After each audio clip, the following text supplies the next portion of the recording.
how to add Revolut Junior to Apple Pay wallet.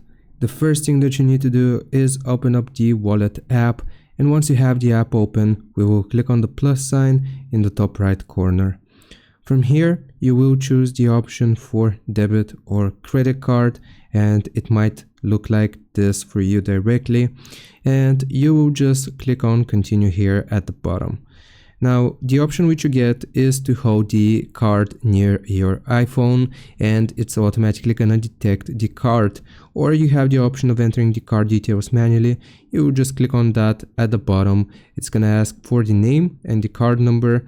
And once you provide this information, you will click on next and go through the prompts, and that is gonna add your Revolut Junior card to Apple Wallet. You also have the option of scanning the card with your camera by clicking on this button again at the bottom.